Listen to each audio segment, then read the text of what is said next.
Humans are social by nature. We are hardwired for connection, love, and belonging. Decades of research taught us that humans thrived in groups because there was safety in numbers.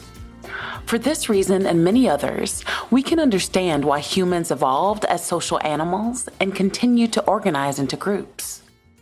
Yet today, we reinforce a culture that celebrates self-sufficiency, high productivity, and individualism.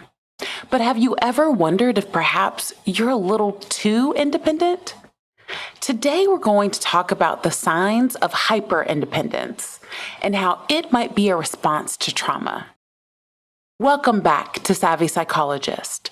I'm your host, Dr. Monica Johnson. Every week on this show, I'll help you face life's challenges with evidence-based approaches, a sympathetic ear, and zero judgment. Hyperindependence can develop in response to a single or repeated emotional neglect experience. In these experiences, you were hurt, betrayed, or abandoned, and learned that others are not reliable or can be trusted. A common way that we try to avoid repeat trauma is through proactive and typically unhelpful response patterns. For instance, because of past harmful experiences, we may have decided that we were better off to not rely on others or that we don't deserve support. This fear-driven coping mechanism leads to patterns of avoiding closeness, intimacy, and connection. Here are two ways that hyperindependence may show up in yourself or others. People who are hyper-independent may overcommit to work or personal projects to the point that it can become difficult or impossible to manage the load themselves. Someone who is hyper-independent will avoid delegating tasks out of fear that others will not follow through, produce the same quality work, or be as efficient as they would.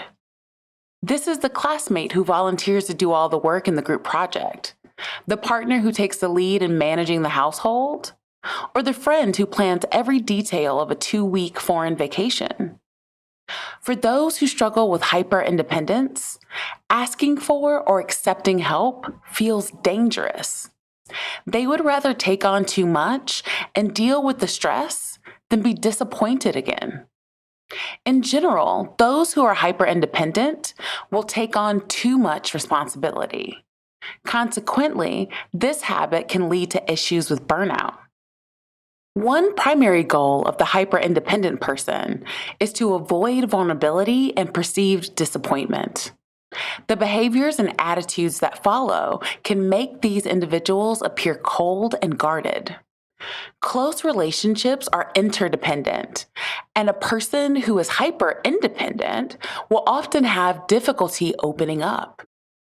If a hyper-independent individual starts to develop feelings or attachments for someone, they may distance themselves to protect themselves from the feared outcome. For example, disappointment, neglect, or rejection. They may also be secretive and mistrust others. Those who are hyper-independent may be extremely private and reluctant to share personal details. This may be due to a worry that others will betray their trust or let them down in some way. Consequently, because they are unable to be open and allow connections to grow with others, they may have few close relationships.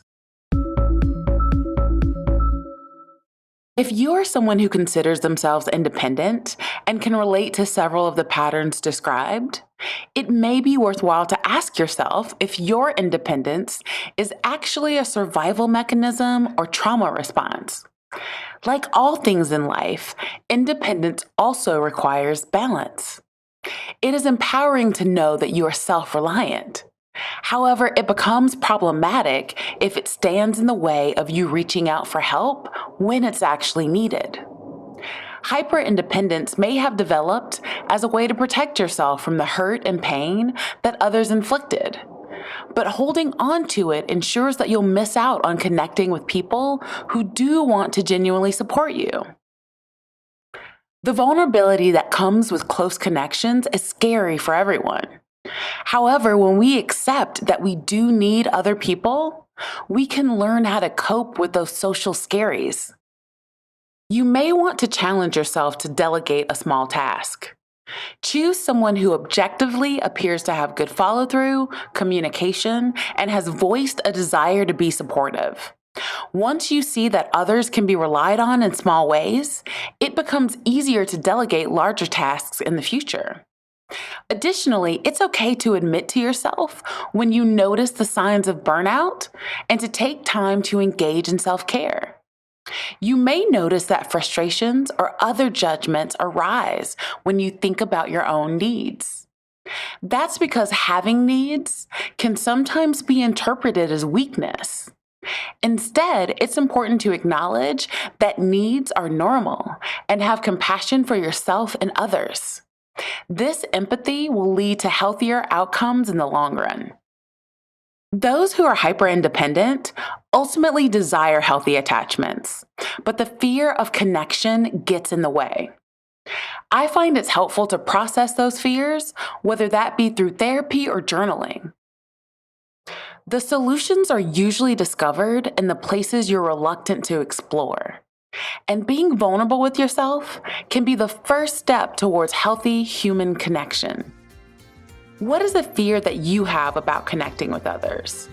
Let me know on Instagram at KindMindPsych, or leave a voicemail at 929-256-2191.